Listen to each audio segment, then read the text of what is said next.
Have you ever had the feeling that someone is watching you, even when you're alone? It's that cold shiver that runs down your spine, the inexplicable urge to glance over your shoulder. But what if one day you realize that you're not just imagining things? What if the shadows in your home seem to move when you're not looking? What if the silent corners of your life aren't as empty as they appear? Tonight's tale will take you deep into the terrifying reality of a woman whose life turns into a nightmare when she realizes that something or someone has followed her home. Now, turn off the lights, settle in, and prepare to meet the watcher in the dark. Allison was ecstatic. She had just moved into her dream apartment in the heart of the city.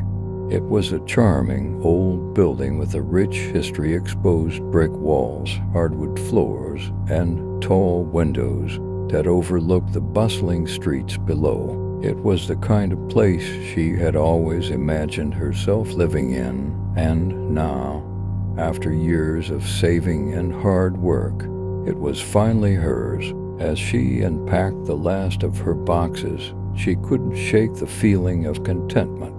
The apartment was perfect. It felt like home already.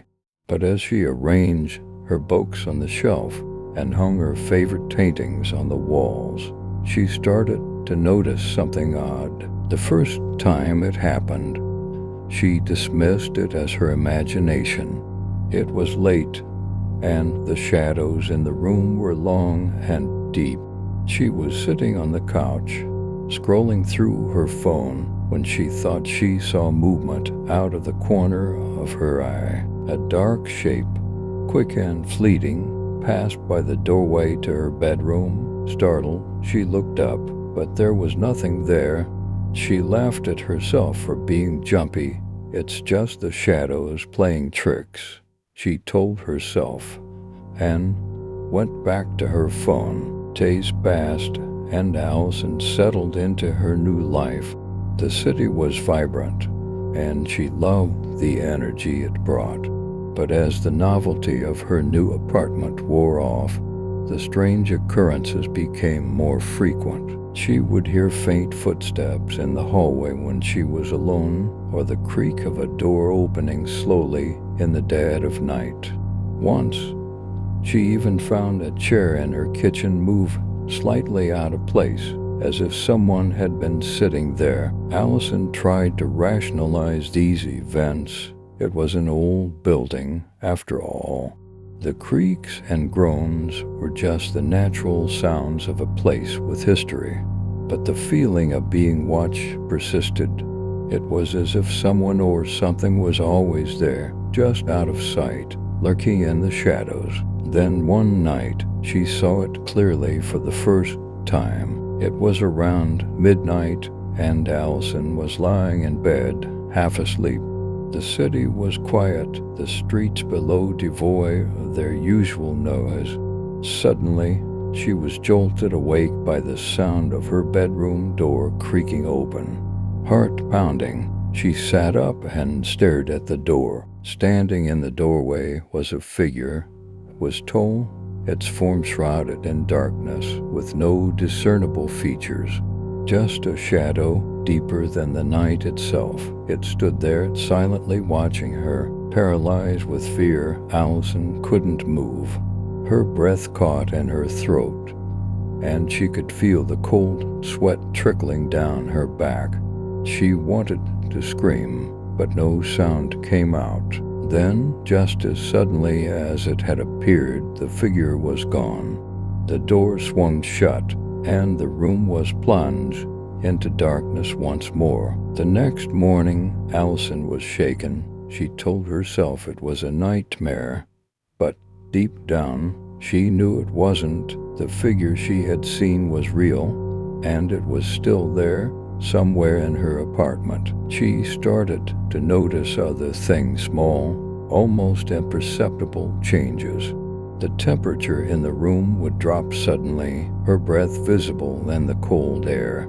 Objects would go missing, only to turn up in strange places days later. And always, there was that feeling of being watched, of eyes following her every move. Allison tried to talk to her friends about it, but they brushed it off as stress or the effects of living alone in a new place. They told her to get some sleep, to stop worrying so much. But Allison knew that something was wrong. She decided to do some research on the building, hoping to find an explanation. What she discovered sent a chill down her spine. The apartment building had a dark history. Decades ago, it had been the site of a gruesome murder. A man, driven mad by jealousy, had killed his wife and her lover in a fit of rage. He had then taken his own life right there in what was now Allison's apartment. The story was well known among the older residents, who believed that the man's spirit still haunted the building, searching for the woman who had betrayed him. Allison realized with growing horror that she might have become the target of his vengeance. As the days went by, the haunting grew more intense. The figure appeared more frequently, always at night, always watching. Allison would wake up to find it standing at the foot of her bed, its dark form blending into the shadows of the room. She could never see its face, but she could feel its anger, its malice radiating from the darkness. She tried to stay awake, to keep the lights on, but it didn't help. The figure would still appear, its presence growing stronger with each passing night. Allison was exhausted, her nerves frayed to the breaking point. She knew she couldn't stay in the apartment any longer, but she felt trapped, unable to leave. One night, in a desperate attempt to rid herself of the entity, Allison decided to confront it. She waited until the figure appeared, standing silently in the corner of her room. Mustering all her courage, she spoke to it. "Why are you here? What do you want from me?" Her voice trembled, but she forced herself to stand her ground. The figure didn't respond. It remained still, its dark form unwavering. But Allison felt something shift in the air, a cold, oppressive force that seemed to push against her, suffocating her. The room grew darker, the shadows closing in around her, and then she heard it, a low, guttural whisper echoing through the room. "You took her from me, you will pay." Allison felt a wave of terror wash over her. She knew now that the spirit saw her as the woman who had betrayed him, the one who had caused his downfall, and it wanted revenge. Determined to end the torment once and for all, Allison sought help from a local medium. The woman, an elderly lady with years of experience in dealing with the supernatural, agreed to visit the apartment. When the medium entered Allison's home, she immediately sensed the dark presence. She told Allison that the spirit was indeed the man who had died in the apartment, trapped in a cycle of anger and hatred. The only way to free him was to help him move on, to let go of his rage. They performed a ritual that night, a cleansing ceremony meant to banish the spirit. Candles were lit, prayers were spoken, and the medium called upon the man's spirit, urging him to leave this world and find peace. At first, it seemed to work. The air in the apartment felt lighter. The oppressive atmosphere lifted. But just as Allison began to hope that the nightmare was over, the figure appeared again, more furious than ever. The room was filled with a deafening roar, a wind that whipped through the apartment, extinguishing the candles. The figure lunged at Allison, its dark form engulfing her. She felt a crushing weight on her chest, as if the very life was being squeezed out of her. The medium shouted instructions, telling Allison to repeat the prayers to push back against the darkness. With all her strength, Allison fought, reciting the words over and over, her voice growing stronger with each repetition. Finally, with a final, desperate cry, the figure released her. It let out a mournful wail, a sound of deep sorrow, and then it was gone, dissipating into the air like smoke. Allison collapsed to the floor, gasping for breath. The apartment was silent, the darkness gone. The medium helped her to her feet, reassuring her that it was over, that the spirit had finally moved on. In the days that followed, Allison slowly regained her strength.